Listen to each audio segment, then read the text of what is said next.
Yeah, let me start. Good evening, everybody, and I welcome you all for my session on Ethereum, which is also called ETH2. It's a currency by the native Ethereum platform. Today, I'll be talking about power and potential of the Ethereum, and also we'll be talking about the activities that we can do on that.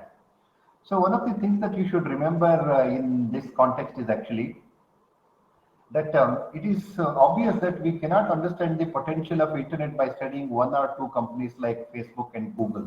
They are an instance of an application on the internet.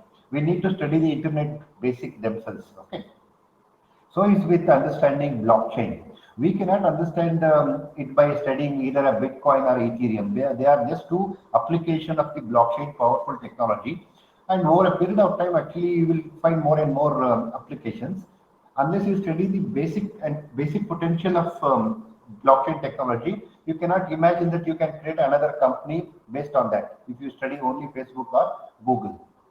So that's the reason actually we need to study everything, the underlying technology before we move on to that. That's exactly what we are going to do today.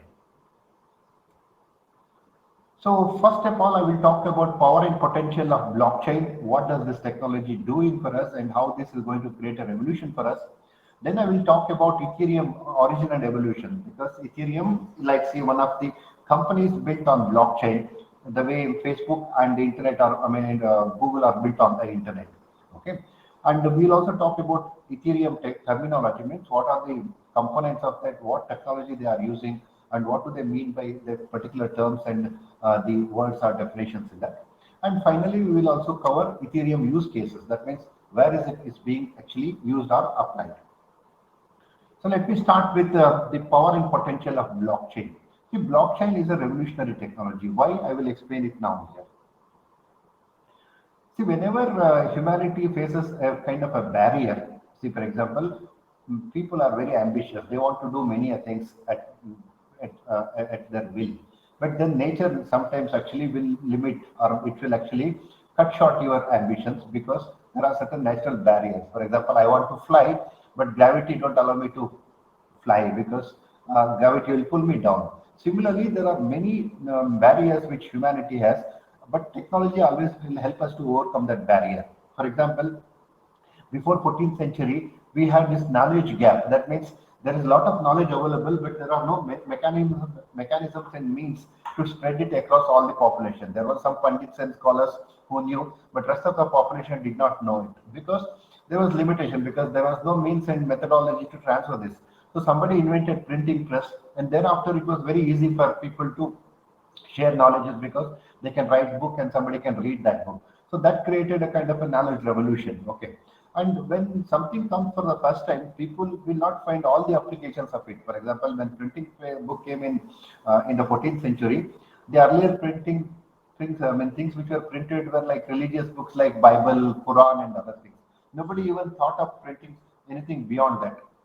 But today, you know that publishing is a big industry. There are new heroes like Chetan Bhagat and all, or just because there is a printing press, they have become heroes because they can write books and all. So the two things you should notice, that whenever a new technology comes, it will create a revolution, and it also create a new many applications which are not earlier thought. Take for another example, internet. So when internet came back in 2000, when 1990s, nobody thought of all the application that is possible on the internet. But today, no, we cannot live without internet. Whether it's a classroom teaching or a session like this, all are happening on the internet. The reason, because internet overcome what's called distance gap. So there is no India and Africa on the internet. You can access a website in Africa or Australia at the same time as you can access your website of your own college or your bank or your this one. So the distance is removed, and that created another revolution. Now the two latest technologies which have created which have created revolution are actually blockchain and the metaverse. So what blockchain has done is actually it has removed the trust gap. What is trust gap is in the current technology or in current set of worlds, actually we cannot directly interact with each other and trust each other. For example, I cannot send you directly some money because I need bank. Similarly, I cannot make you to believe my my intelligence or my talent in a particular subject unless I have a certificate from the university. So this mode of understanding or this mode of operation is called centralized because we don't trust each other. Hence, we have a centralized organization like a university bank which will mediate all the processes. But blockchain technology will overcome that. How, I will show you a little later. So there is another technology which is also a result of blockchain. It's called metaverse, which actually is also creating another revolution. But let us understand how this technology is going to shape our future. As I told you earlier, whenever a new technology comes, people will not imagine all the applications that are possible. For example, when internet came in 1990, people thought that only way that internet can be used is for file transfer. That means there is a protocol called FTP that we can actually use. So this was in 1991 or 92. But by 1903, there was a new company which was releasing a new browser called Netscape Navigator. That means it took 3 years for somebody to release a browser. And within 5 years, we had a company called Amazon and Google within 4 years. So this was not thought in 1990 because people cannot imagine certain things which can exploit the potential of a particular technology. So now today, in 2022, we cannot just imagine, cannot even count the number of applications that internet has today. So the reason is that as the time progresses, people will find new ideas and new applications. Similarly, back in 2007, when Apple was releasing its mobile smartphone, people thought that mobile phone can only be used for making calls. Okay, because mobile means it's a phone, even it's called smartphone and all. But now today, no, there are thousands of applications which are based on that. And today, if you analyze your own day activities, there are only few minutes of talk that you do or calls that you make. But rest of the time, actually, you are using your mobile for different apps. For example, you may be accessing this particular session on your mobile like that. So that the reason why I'm telling is this: when you invent a new technology, you will not imagine all the possibilities.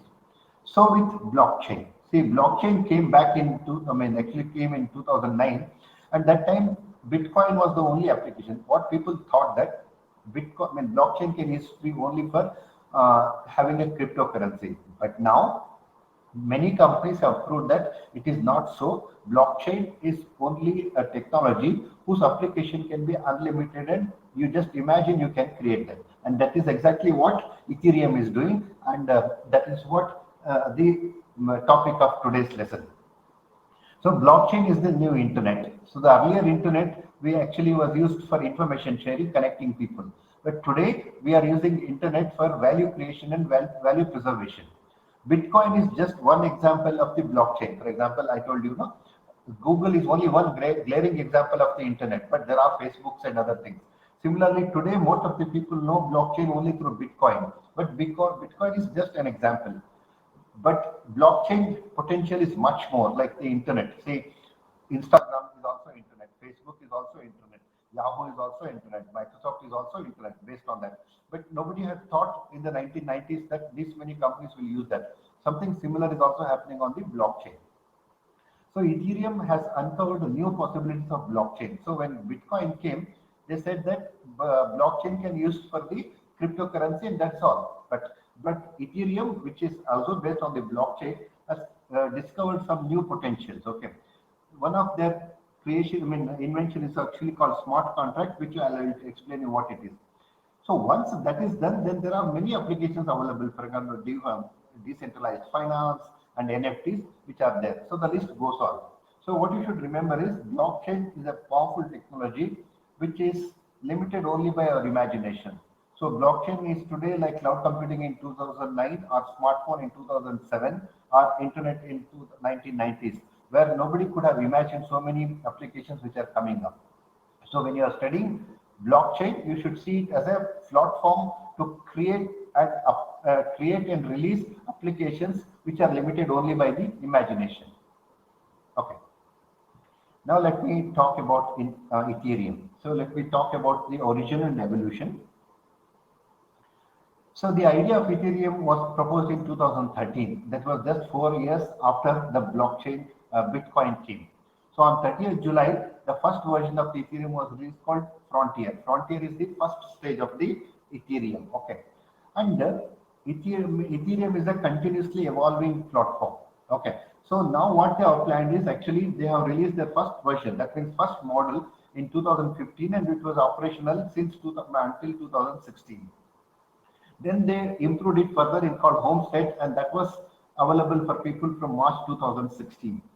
Then the final thing is actually called Metropolis, not final thing. The before that is called Metropolis, which is actually is available for the customers in this period. And now they are still thinking about another thing, okay, Serenity, which is likely to be released by the end of this year or something like that. And so what it means is Ethereum is actually an evolving organization or an evolving product or a platform which is improving every day. So the title of the today's presentation actually Ethereum 2.0 or ETH 2.2, and kindly note that there is nothing like Ethereum 2.0 or Ethereum 2H.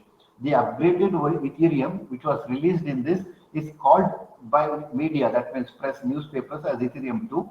But Ethereum organization itself says that there is nothing like 2.0. It is only one Ethereum, but we are upgrading all the time. The other people, the outsiders, call it 2.0 or something like, but there is nothing like that. It is not like Windows 10, Windows 15, Windows 22. It is not like that. Okay. So please remember, while ordinary and common people may be calling that 2.0, a technical person should not be calling that as 2, I mean, with this number. There is only one Ethereum all the time. So now that I have told you what is blockchain, its power, and I told you how Bitcoin has used it for cryptocurrency, now I will be talking about Ethereum and what does it actually consist of. Ethereum is a decentralized blockchain. So blockchain you already know, it is decentralized. That means it is not controlled by anybody. Okay.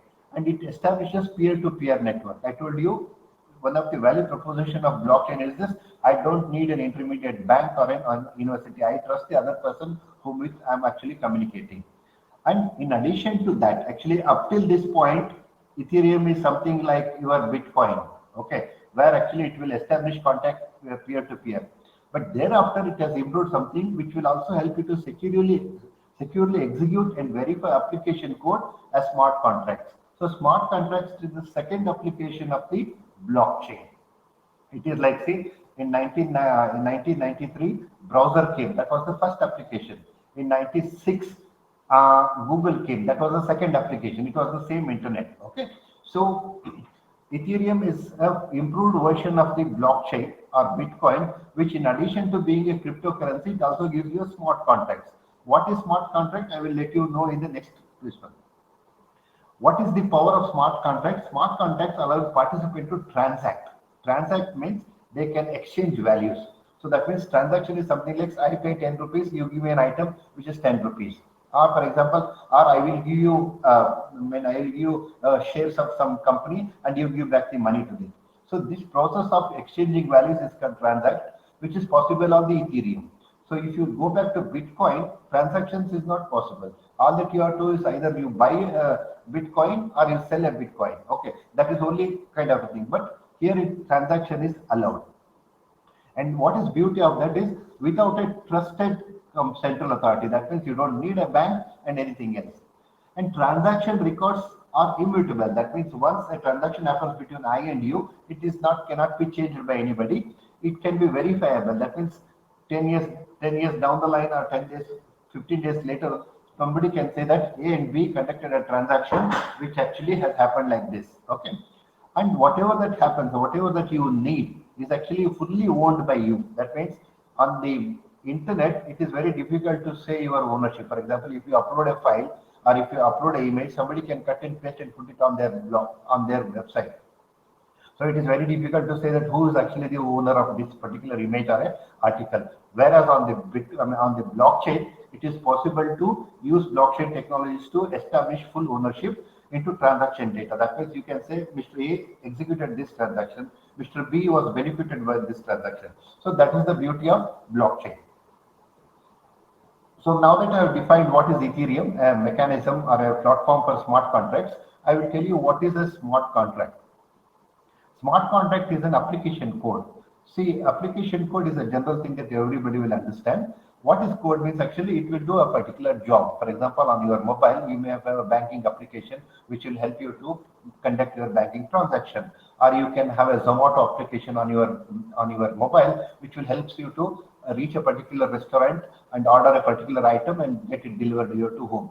So the work part of this Zomato is done by a set of application code. Similarly, in the Ethereum, smart contract is an application code.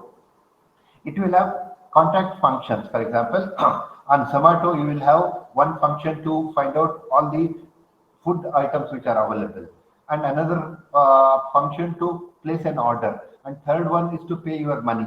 So those are called functions. Functions are activities which will complete a particular requirement. For example, one to book a food item, then second one to give the order, and third one to share your address, fourth one to share your location. These are functions.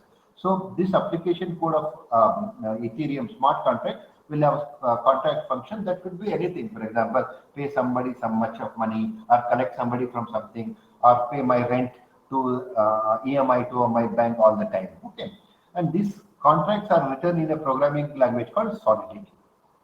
So what you should remember from this slide is Ethereum has a new innovation called smart contract, which is nothing but a computer code which will execute many activities through its functions, and it is built using what is a new language called Solidity. So now we have to ask, what is transactions? So transactions are sent from one and received by user-centered Ethereum accounts. So this is like our internet only. See, for example, communication is what? An email that I send it to you. So that means there are two people in an email. There is a sender and a receiver. So sender is somebody who is originating that message, and the receiver is somebody he also has an email. So similarly, in the Ethereum, transactions are conducted between two people.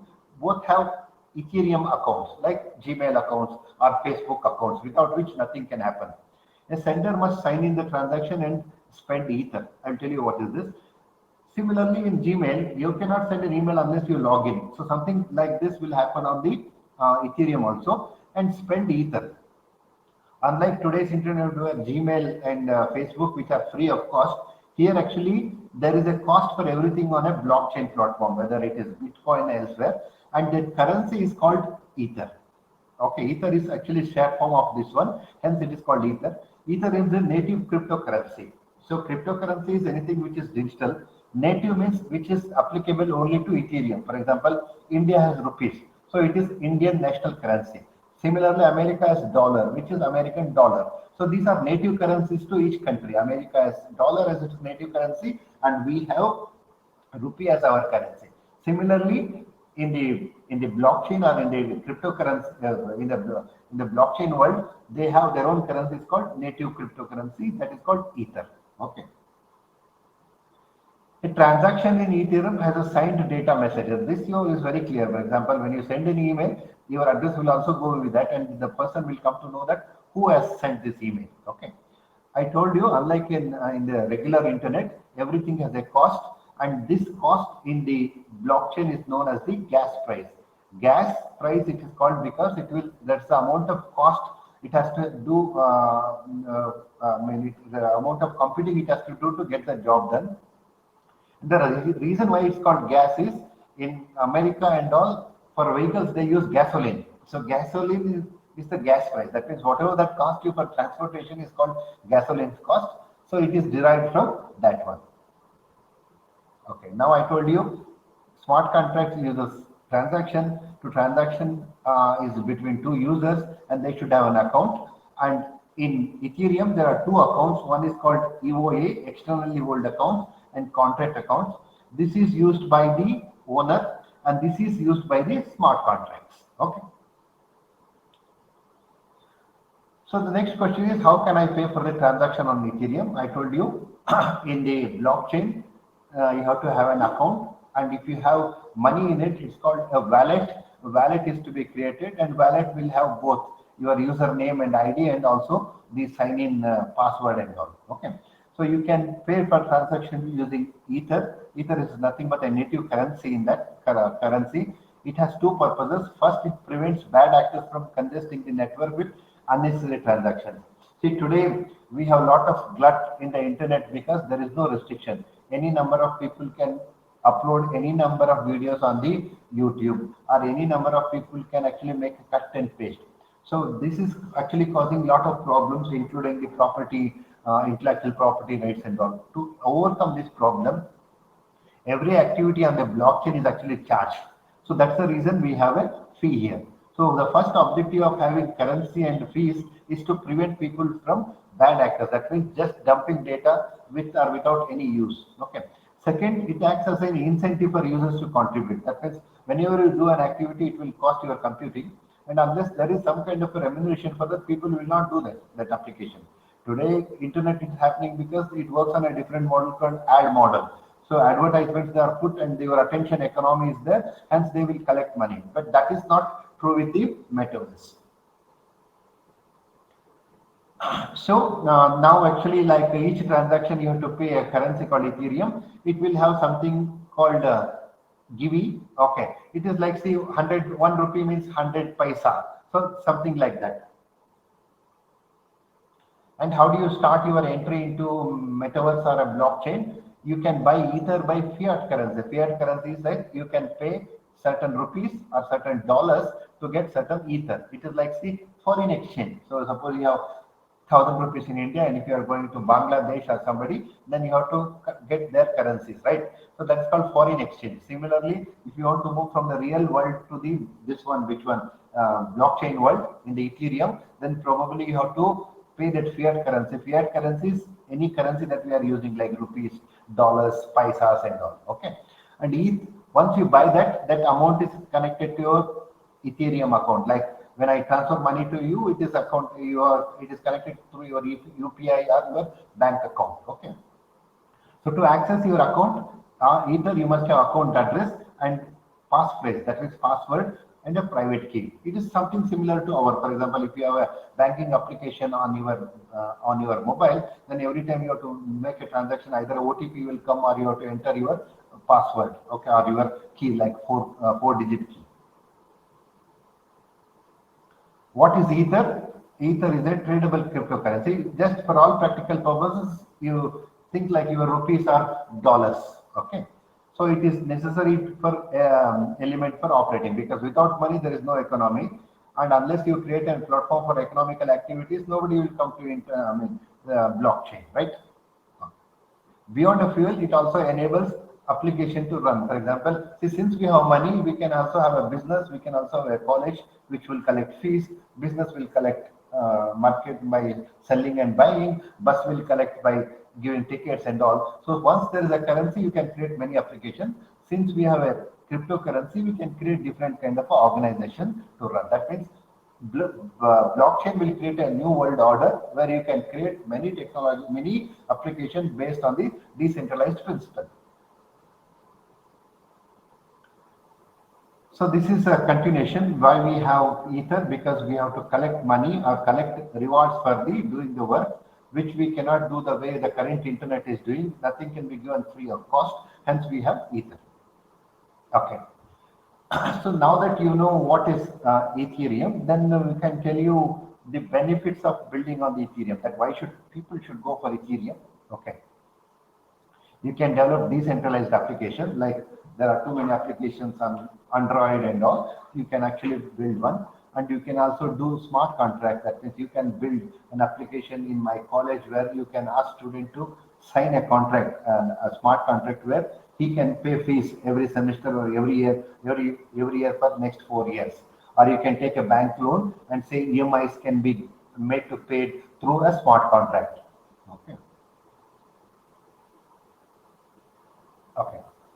Ethereum is also growing in fast. Okay, that means more and more people will come to Ethereum platform and develop application. It is like internet. Say when it started in 1990s, only Google was there, only Facebook was there. Today, everybody is there. Flipkart is there, Walmart is there. Everybody, because they came to know that more and more people are coming to internet. Hence, they came. Similarly, Ethereum is a new platform where actually you can develop your own application. For that reason, both customers and developers will come there. Now, finally, use cases. That means where it is already being used. Okay. The first one is called decentralized finance. That means unlike the regular banking organizations, we have a decentralized finances which are built on the blockchain technology, which is one.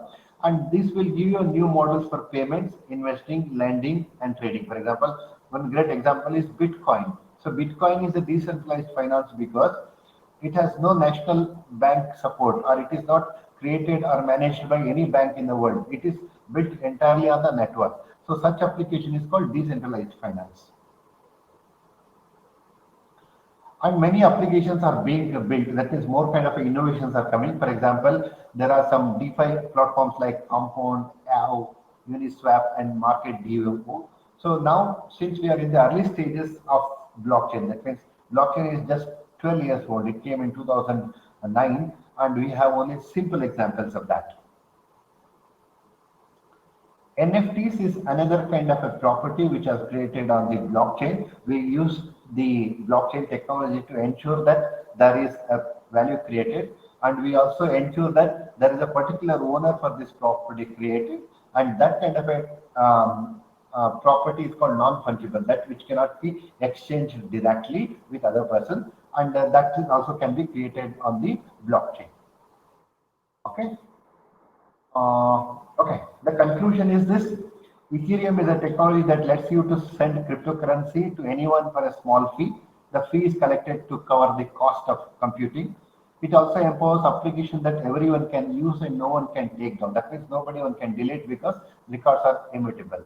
So summary is this: blockchain is a new technology and it's a new internet. Here we create values and share that value. So blockchain technology will enable you to create that value, protect that value, own that value, share that value, and also exchange that value. So we are in the very early stages of blockchain, and Bitcoin was the first example which created a cryptocurrency and stopped there. But Ethereum has taken little up, and what it has done is not only you can create a cryptocurrency there, you can also develop applications. So effectively, Ethereum is a programming platform for blockchain applications. So you can ask questions now. Are there any questions? Okay, we will start now. Okay.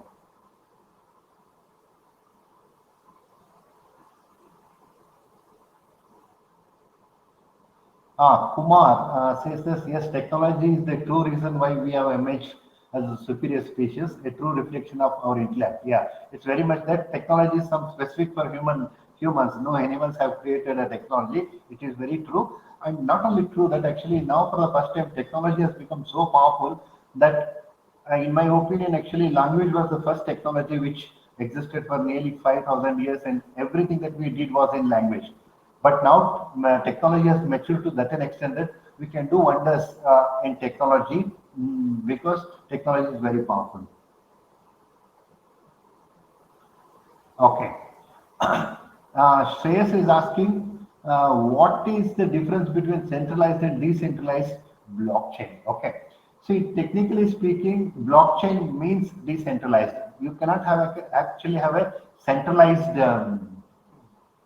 You cannot have actually centralized blockchain. It's actually contradiction in term, because blockchain means it is to be processed in the different nodes. Okay. And I'm not very sure where did you get this term centralized blockchain, but in theory, there cannot be centralized blockchain at all. There may be permission and permissionless blockchain. That means the way you actually have an internet and intranet. Intranet is also an internet which is allowed only for the internal people of an organization. You can have a very limited blockchain where only people inside the company can use that. But that is called permissioned blockchain. But there is nothing like centralized blockchain. Okay, this is, I think, is very clear, Mr. Shreyas. Okay. Now the question next is, how are transactions are handled by blockchain? Okay, I told you. See, blockchain consists of people who want to come there to trade. Okay, and the first application of blockchain was actually Bitcoin, where it created a cryptocurrency, and they have to do the transaction. So in Bitcoin, transaction means very simple, that you need to own a Bitcoin. For that, you have to pay a money. That means you have to pay fiat currency like dollars or rupees and buy a Bitcoin. That's one way of making transaction. Second one is, whenever there is an activity between two people transaction, it needs to be validated on a blockchain. So it's called consensus. That means people have to validate, verify, and say that this transaction is correct and valid. and for every verification, a company or a person who has done that verification correctly will get a money. Okay, and that is called transaction.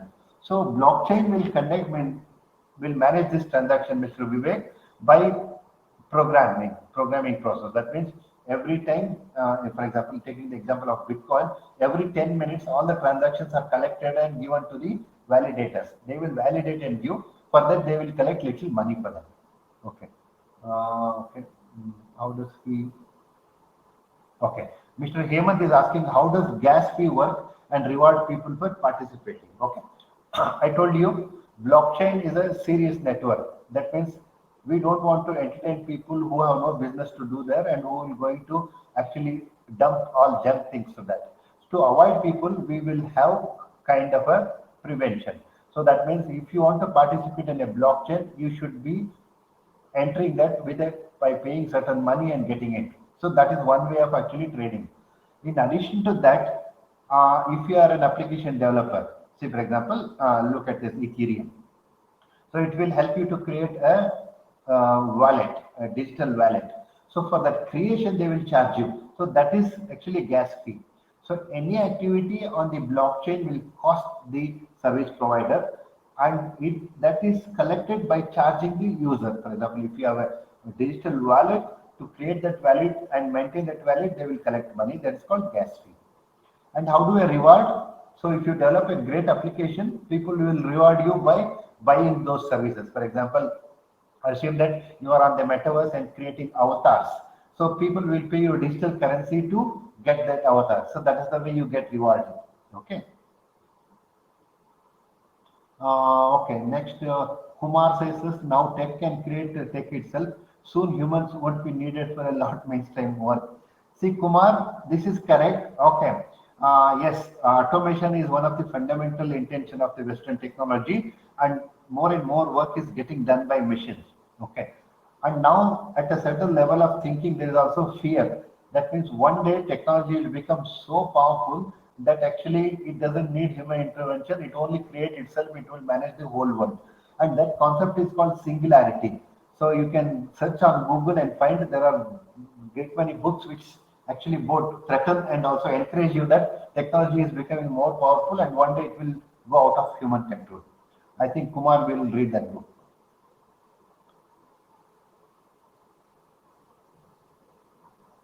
Okay, the Shreyas is asking question. Okay, what if the concept of multi-million computing ledger like blockchain owned by a single entity, say like Microsoft or Accenture? Okay, the Mr. Shreyas, the hope is that that will not happen because it looks like when internet started, we also thought that it was a level playing ground that everybody will be participating on a equal footing.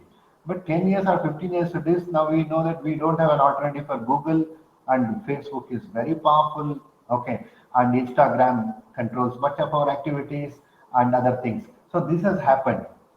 So now people are hopefully thinking that that may not happen on the metaverse or on the blockchain because there is too much of innovation required which one company cannot produce. Okay. Shreyas, the fear that there will be a multi-million dollar metaverse or a blockchain company is certainly true and valid, but the hope is that it will not happen. Yes, but small scale personal use blockchains are immutable, right? Okay.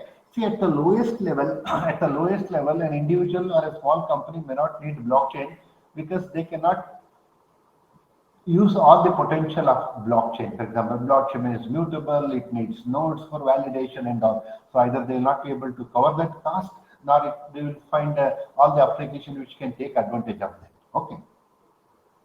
So saying like small scale personal blockchain users are like say small scale internet users. Internet must be big and it is then only it is useful, Mr. Shreyas. Okay. Are there any more questions?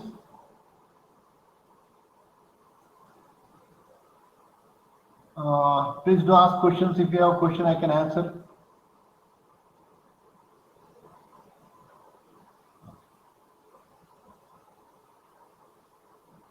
Okay. Thank you very much. Okay, and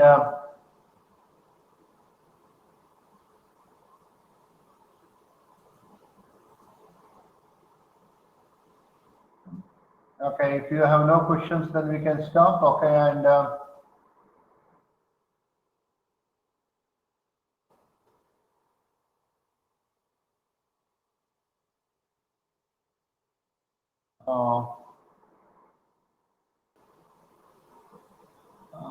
big, Mr. Vivek, sir, do you have always invest in? Okay, so I'm just planning. I'm not invested yet. Okay, but then I think sooner or later I will invest because I'm just getting the feel of metaverse, blockchain, and all.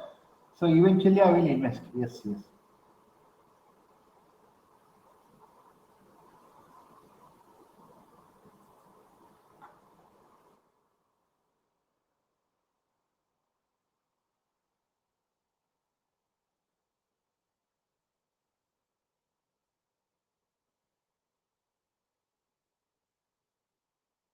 Okay.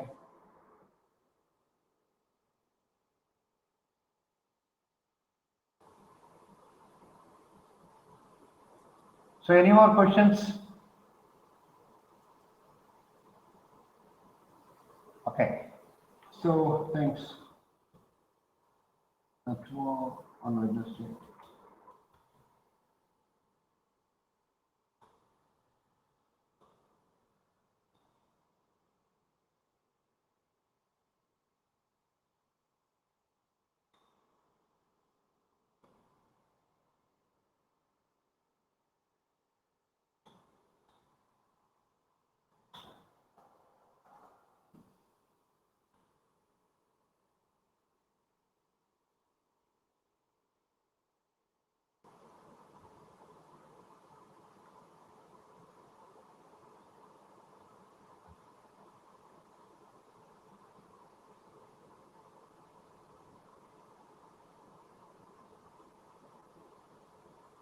Okay. Just a minute.